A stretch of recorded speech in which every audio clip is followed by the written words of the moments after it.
Part again मैं modulus को ये काट दूंगा और ये हमारा इंक्लूडेड नहीं है। कह रहा है on the axis below draw the sketch, इसका पूरा स्केच बनाना है। तो जरा इसका स्केच बनाते हैं where the graph meets the axis. आपको एक्सिस वगैरह सारी शो करनी है। तो जरा इस वाले पार्ट को कंप्लीट करते हैं। मैं साइड में जरा वर्किंग करता हूँ। So you have 2x² minus 9x minus 5। सबसे पहले मैं थोड़ा सा स्टेप को डायरेक्टली करूंगा। अब मैं ये स्पीड बढ़ा रहा हूँ तो डायरेक्टली कर रहा हूँ। मैंने यहाँ पे x² लिखा, जानबूझ के कॉमन लिया तो 9 डिवाइड बाई 2x इस तरह से लिखा। देन x² लिखा, माइनस 9/2x लिखा, x के साथ 9/2 था। सो 9/2 जब आपके पास डिवाइड होगा, जब 9/2 को आप डिवाइड करोगे तो 9/2 ये डिवीजन की बजाय मल्टीप्लाई आएगा तो 9/4 बन जाएगा। तो finally I am going to write 9/4, एक बार पॉजिटिव में और एक बार मैं लिखूंगा इसे माइनस में। तो कुछ इस तरह से बनाऊंगा, -9/4 का whole square, then you have -5 इस तरह से। फिर इसके बाद बंद करा दिया। तो बंद होने के बाद x माइनस 9/4 का होल स्क्वायर, -9 का स्क्वायर होता है 81 डिवाइड बाई 4 का स्क्वायर 16 और -5। अब मैंने 2 से जब मल्टीप्लाई कराया तो फाइनली हो गया 2x minus 9/4 minus 81 into 16 multiply by 2 and then you have -5, 2 one time ये 8 हो गया। So here 2x minus 9/4 minus 81/8 -5, इसको भी मैं डायरेक्टली कैलकुलेटर में पुट करके सॉल्व कराता हूँ। -81/8 -5 and that is going to become, अगर इसकी डेसिमल वैल्यू में लिखना चाहूँ, overall it is going to become -121/8। ये हो जाएगा 2x माइनस 9/4 का होल स्क्वायर। और अगर मैं डेसिमल में शिफ्ट कराऊं तो ये हो जाएगा -15.125 और 2x minus 9/4 and 9/4 is going to become 2.25। तो ये हो जाएगा 2 पॉइंट, इसे भी सही से लिख देते हैं, x माइनस 2.25 इस तरह से। अगर आपके पास ये इस फॉर्म के अंदर आ गया एंड हमने यहाँ पे इसको इस तरह से कंप्लीट कर दिया। अब जरा आगे बढ़ते हैं, स्केच की बात करते हैं। अब अगर मैं स्केच की बात करूं तो सबसे पहली बात हमारे पास यहाँ पे नेचर की बात हो रही है। तो मैं जरा यहाँ पे साइड में कुछ इन्फॉर्मेशन लिख रहा हूँ। नेचर हमारे पास यहाँ पे ए की वैल्यू आ रही है +2, इसका मतलब है ये पॉजिटिव है, तो इसका मतलब मिनिमम बनेगा स्माइली फेस होगा। सेकंड पे line of symmetry x equal to h की जगह पे आई कैन सी के एज की जगह पे ये पहले लिख देना यार, ये लिखोगे ना बहुत आसानी हो जाती है। एज की वैल्यू +2.25 है, +2 थर्ड पे हम लोग वापस से बात करें, टर्निंग पॉइंट आ रहे हैं, एच की वैल्यू आ रही है 2.25, के की वैल्यू आ रही है -15.125 वो हमने लिखी। और फोर्थ पे वाई इंटरसेप्ट डायरेक्टली आ रहा है -5, तो सी की वैल्यू हमने लिखी यहाँ पे -5, सी इज इक्वल टू -5। पांचवे में हमने एक्स इंटरसेप्ट निकाले, एक्स इंटरसेप्ट के लिए हमने 2x² minus 9x minus 5 equals to 0, तो ए की वैल्यू हमारे पास 2 आ गई, बी की वैल्यू -9, सी की वैल्यू -5। डायरेक्टली आपने यहाँ पे पुट कराई, डायरेक्टली आपने पुट कराई तो ए की जगह पे 2, बी की जगह पे -9, सी की जगह पे -5। तो आपके पास वैल्यू आई, एक आपके पास 5 आ गई और दूसरी जो वैल्यू आ रही है वो आपके पास आ रही है -0.5। तो ये दो वैल्यूज आपके पास आ गई। अब इसकी हेल्प से अगर स्केच बनाते हैं, टर्निंग पॉइंट हमने देखा 2.25 है और नीचे की तरफ आ रहा है, मिनिमम बनेगा। और वाई इंटरसेप्ट हमारे पास -5 आ रहा है, तो समवेयर ये कुछ इस तरह से अगर कर्व हमारे पास बन रहा है। देखो सबसे पहली बात, मैंने हमारे टर्निंग पॉइंट को आइडेंटिफाई किया कि ये टर्निंग पॉइंट है, सही है। ये टर्निंग पॉइंट जब आया तो मैंने इस तरह से ये लाइन बना ली, इस तरह से कर, सही है। तो ये इस तरह से अगर आप एक कर्व बना लेना, आपने इस तरह से एक कर्व बनाया, इस तरह से जब आपने कर्व बनाया तो आप सारे पॉइंट्स वगैरह मार्क कर लो, जो भी आपने यहाँ पे मार्किंग वगैरह करनी है, सही है। ये आपने इस तरह से मार्किंग वगैरह करना स्टार्ट करी। अब देखो सबसे पहले मैं टर्निंग पॉइंट को मार्क करूंगा। टर्निंग पॉइंट है हमारे पास 2.25 -15.125, ये मार्क किया। वाई इंटरसेप्ट मैंने मार्क किया -5, मैंने एक्स इंटरसेप्ट मार्क किए -0.5, ये आ गया +5, और मैंने लाइन ऑफ सिमेट्री मार्क करी। So this is going to be line of symmetry which is going to become x equals to, ये हो जाएगा हमारे पास x इक्वल्स टू 2.25, और ये हमारी आ गई लाइन ऑफ सिमेट्री। इस तरह से अगर हमारा ये वाला स्केच भी कंप्लीट हो गया, so let's move forward towards the other one. Next वाले पार्ट की तरफ हम मूव करते हैं। सो नेक्स्ट वाले पार्ट के अंदर हमारे पास ये बोला गया है सबसे पहले कि आप इसको अरेंज करो इस फॉर्म में। तो सबसे पहला काम वही करते हैं कि 2x² लिखा हुआ है -4x -7, 2 को कॉमन लिया, सो x² -4x, सॉरी अब 2 को जब कॉमन ले लिया तो ये 2x हो जाएगा -7। और अब आपके पास क्या है कि x² लिखा हुआ है -2x, x के साथ जो भी टर्म लिखी हुई है उसे आपने डिवाइड बाय 2 कराया, ये जो डिवाइड बाय टू जब मैं कराता हूँ ना, यहाँ से कंपेयरिंग स्क्वायर का स्टेप स्टार्ट होता है। एक बार पॉजिटिव में, एक बार माइनस में, स्क्वायर आपने कराया, -7 लिखा, सिंप्लीफाई हो सकती है तो एक्स स्क्वायर -2x, सिंप्लीफाई कराया 1 आया, यहाँ पे भी 1 आया, तो +1 का स्क्वायर -1 का स्क्वायर ये आ गया -7।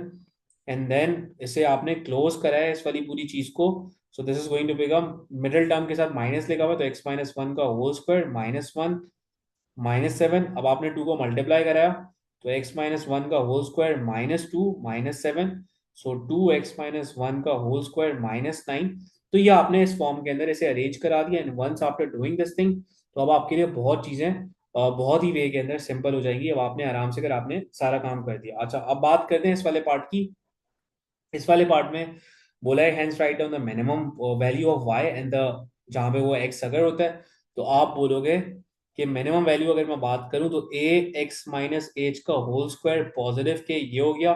अगर मैं यहाँ पे मिनिमम वैल्यू की बात करूं तो मिनिमम वैल्यू का मतलब ये होता है k की वैल्यू की वो बात करें तो मिनिमम वैल्यू यहाँ पे आ रही है -9, where x is equals to 1। हमारे पास यहाँ पे y की जो मिनिमम वैल्यू आ रही है वो हमारे पास -9 आ रही है, और x की वैल्यू हमारे पास 1 आ रही है। अब जरा स्केच के लिए बोला है तो स्केच के लिए मुझे एक एक इन्फॉर्मेशन चाहिए होगी, तो मैं जरा चीजों को हाईलाइट करता हूँ, साइड में लिखना स्टार्ट करता हूँ। सबसे पहली बात मैं लिखूंगा नेचर, a की वैल्यू +2 है, इसका मतलब है पॉजिटिव है, मिनिमम बनेगा स्माइली फेस। सेकंड वाली बात, line of symmetry x equals to h होता है, h की वैल्यू हमने देखी +1 तो x equals to 1 is going to be my line of symmetry. Third वाले पार्ट के अंदर टर्निंग पॉइंट h की वैल्यू 1 है, k की वैल्यू हमारे पास -9 है, तो टर्निंग पॉइंट आ गया 1, -9। चौथे वाले पार्ट के अंदर y इंटरसेप्ट हमारे पास डायरेक्टली अगर आप इक्वेशन को देखो तो कांस्टेंट जो आ रहा है -7 आ रहा है, तो जो भी कांस्टेंट होगा वो हमारे पास हो जाएगा y इंटरसेप्ट। पांचवे वाले पार्ट के अंदर बात हुई है यहाँ पे उसके बारे में, एक्स इंटरसेप्ट के बारे में, तो मैं इसकी ओरिजिनल इक्वेशन उठाऊंगा 2x² -4x-7, और y की जगह पे 0, क्योंकि x एक्सिस के ऊपर जब भी कर्व इंटरसेक्ट करेगा तो y की वैल्यू वहां पे 0 होती है। अब जब मैंने ये वाले सारे स्टेप कराए और ये वाली वैल्यूज हमारे पास सारी आ गई, सो 2 लिखा, -4 -7, ये डायरेक्ट कैलकुलेटर में टाइप कर देना, तो ये हमारे पास पहली वैल्यू आ रही है x is equals to 3.12, and the second value which I'm going to get right now is going to be x equals to -1.12। ये दो आ गए। जब ये चीजें आ गई, अब जरा हम अपना स्केच बनाते हैं। अब स्केच बनाने का वक्त आ गया, जरा स्केच बनाते हैं। और स्केच में हमने ये वाली चीजें बनाई, ये हमारी हो गई एक्स एक्सेस और ये हमारी हो गई वाई एक्सेस। अच्छा, ये हमारी हो गई एक्स एक्सेस, ये हो गई हमारी वाई एक्सेस, तो ये हमारे पास एक्स और वाई एक्सेस आ गए। सारी चीजें हमने इस तरह से इसको मार्क कर दी। अब जरा मार्क करने के बाद सबसे पहला काम ये करेंगे, टर्निंग पॉइंट हमारा आ रहा है 1,-9, 1,-9 समवेयर यहाँ नीचे होता है, तो 1,-9 पे ये हमने मार्क किया, तो समवेयर इस तरह से हमारा स्केच बनेगा, हमें आइडिया हो जाता है टर्निंग पॉइंट को देखने के बाद कि हमारा यहाँ पे स्केच बन किस तरह से रहा है। तो टर्निंग पॉइंट को मार्क कर देना, सबसे पहला काम ये करोगे। सो टर्निंग पॉइंट को मार्क किया, 1,-9 पे ये आया, ये हमारा y इंटरसेप्ट आया -7 के ऊपर, ये पहला वाला x इंटरसेप्ट -1.12, दूसरा वाला x इंटरसेप्ट 3.12, और फाइनली हमारे पास लाइन ऑफ सिमेट्री आ गई। तो लाइन ऑफ सिमेट्री हमारे पास आ गई x इक्वल्स टू 1, ये हमारी लाइन ऑफ सिमेट्री आ गई। अब मूव करते हैं नेक्स्ट वाले पार्ट के ऊपर। नेक्स्ट वाले पार्ट को हम जरा कंप्लीट करते हैं, this is the last part. Next वाले पार्ट के अंदर अगेन हमसे वही बोला कि आप उसको अरेंज करो इस फॉर्म के अंदर, तो 9 लिखा हुआ था, 9 को सबसे पहले मैंने कॉमन लिया, 12 डिवाइड बाय 9 ये हो गया, सही है, ये मैंने कर दिया, +5। तो अगर ये सिंप्लीफाई हो रहा है तो करवा दो 3 के टेबल से, बिकॉज ये हो रहा है, तो यहाँ पे मैंने लिखा 4, यहाँ पे लिखा मैंने 3, सो ये हो गया 9x² -4/3। इस तरह से अगर हमारे पास ये नंबर आ गया, सही है, तो यहाँ पे currently what we have is 4/3। तो जो भी चीज मैंने बोला था इसके साथ लिखी भी होती है उसे हटा दो तो मल्टीप्लाई बाय हो जाएगा, और ये रेसिप्रोकल हो जाएगा 2, सो ये हो जाएगा 2 1 टाइम, 2 2 टाइम, तो finally this going to become 2/3। तो अब मैं लिखूंगा 9x² -4/3x प्लस 2/3 का होल स्क्वायर, एक बार पॉजिटिव में एक बार माइनस में, ये मैंने लिखा, मैंने प्लस कराया। अब स्टार्टिंग वाले ये वाले जो भी स्टेप्स हैं इनमें मैंने बंद कराया इसको, तो ये हो गया x -2/3 का होल स्क्वायर -2/3 का स्क्वायर। जैसे ही खोला था 2 का स्क्वायर होता है 4 और 3 का स्क्वायर होता है 9, टू बिकम +5 लाइक दिस, तो ये वाला हमारे पास इस तरह से सॉल्व हो गया। अब जरा हम आगे बढ़ते हैं, तो इस वाले बात को हम जरा फोकस करते हैं कि इसमें हमारे पास क्या हो रहा है।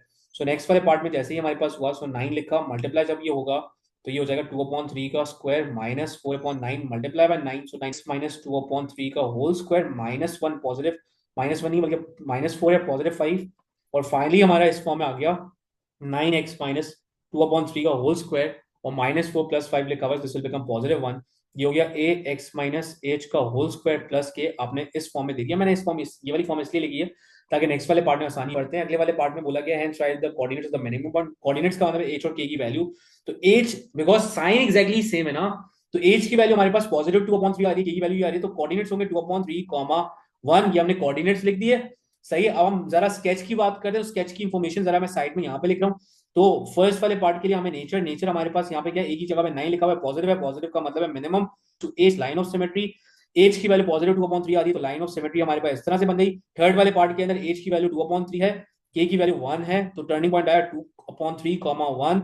फोर्थ वाले पार्ट में y इंटरसेप्ट, उसकी जगह पे 5 लिखा हुआ है, 5 है। पांचवें वाले पार्ट में we are talking about x intercept, तो 9x square minus 12x, positive b की वैल्यू -12 है, और c की वैल्यू हमारे पास कितनी है, +5 है। तो ये सारी वैल्यू मैंने यहाँ पे कैलकुलेटर में डायरेक्टली वो कर दी, 9 लिखा -12 माइनस, मैंने 9 लिखा -12 लिखा, देन +5 लिखा, तो हमारे पास दो एक्स इंटरसेप्ट इसके आ ही नहीं रहे। सो एक्स इंटरसेप्ट नहीं आ रहे, या आपके पास नो सॉल्यूशन आ रहा है, या मैथ चल रहा है, या आयोटा की फॉर्म में आ रहा है, आपके पास आई लिखा हुआ आ रहा है। जब भी इस तरह का आई लिखा हुआ आएगा, इसका मतलब है कि आप नो सॉल्यूशन कॉम्प्लेक्स की तरफ चले गए, तो नो सॉल्यूशन लिख देना। इसका मतलब है कि आपका जो कर्व है वो एक्स इंटरसेप्ट को इंटरसेक्ट नहीं करे। तो बेटा कंफ्यूज नहीं होना है, इस तरह का भी पार्ट आ सकता है, मैं आपको रेडी कर रहा हूँ इस तरह के पार्ट्स के लिए। तो जब ये सारी इंफॉर्मेशन आ गई, ये जितनी भी है ये सारी इंफॉर्मेशन को, ये आ गई ये सारी इंफॉर्मेशन, जब ये ओवरऑल आपके पास सारी इंफॉर्मेशन आ गई है, तो इन सारी इंफॉर्मेशन को लेते हुए मैं यहाँ पे स्केच बनाऊंगा। अब जरा स्केच बनाने का वक्त आ गया, तो स्केच बनाते हैं। सबसे पहले मैंने यहाँ पे वाई एक्सिस की लाइन बनाई, वाई एक्सिस की लाइन बनाने के बाद मैंने यहाँ पे मार्किंग करी, ये हमारे पास मार्क हो गया। ये हो गया एक्स एक्सिस, और ये हो गया वाई एक्सिस, सही है। उसके बाद हमने यहाँ पे अपना वाई इंटरसेप्ट भी देखा, और हमने अपना टर्निंग पॉइंट भी देखा। So currently the value of the turning point right now is going to be, turning point की जो वैल्यू हमारे पास आ रही है वो आ रही है 2/3, 1। तो यहाँ पे दोनों 2/3, ये भी पॉजिटिव, यानी कि एक्स वाली वैल्यू भी पॉजिटिव, 2/3 वाली ये भी पॉजिटिव 1 है। सो 2/3, 1 यहाँ पे समवेयर यहाँ पे कहीं बना दिया। तो यहाँ पे हमने मार्किंग करी, this is going to become 2/3, 1। Y intercept हमारे पास आया है +5, और एक्स इंटरसेप्ट हमारे पास है ही नहीं बिकॉज नो सॉल्यूशन, तो ये हमारे पास, ये हमारा लाइन ऑफ सिमेट्री आ गई। तो जब लाइन ऑफ सिमेट्री हमारे पास आ गई, तो उसके बाद लाइन ऑफ सिमेट्री को मैं जरा डॉटेड से मार्क कर देता हूँ। ये हमारे पास यहाँ पे लाइन ऑफ सिमेट्री मैंने मार्क कर दी, ये लाइन ऑफ सिमेट्री हमारे पास मार्क हो गई। So line of symmetry mark हो गई, मैं यहाँ पे लिख देता हूँ x इक्वल टू 2/3, ये हमारी हो गई लाइन ऑफ सिमेट्री, सही है। तो इस तरह से अगर हमारा स्केच कंप्लीट हो गया, हमने 2011 से 20 के स्केच कंप्लीट कर दिए। अच्छा, again I want to get one more issue, these past papers are taken from 4037 add maths के सिलेबस से हैं, तो जितना भी डोमेन और इसकी कहानी होगी वो आपके सिलेबस में नहीं है। सिंपल स्केच को दिमाग में रखो। अब थोड़ी सी बात ये है कि maybe there is a possibility कि स्केच सिंपल है। सिंपल का मतलब है कि एक्स स्क्वायर के साथ कोई भी नंबर नहीं होगा, सिंपल से आप उसको कंप्लीटिंग स्क्वायर फॉर्म में अरेंज करो, उसके मार्क्स आपको मिलेंगे। सिंपल सा स्केच बनाओ, इस तरह से बना लो। या अगर नंबर वगैरह हो तो मैं आपको रेडी कर रहा हूँ कि वो डिफिकल्ट पार्ट है, तो उसके लिए भी रेडी रहो। ऐसा ना हो कि आप सिंपल की प्रैक्टिस करके जाओ और डिफिकल्ट वाले ना हो। सो ये हमारे पास स्केच के पॉसिबल्स भी खत्म हो गए। If there is any sort of confusion please do let me know. इंशाल्लाह मिलते हैं अगली क्लास में। अल्लाह हाफिज।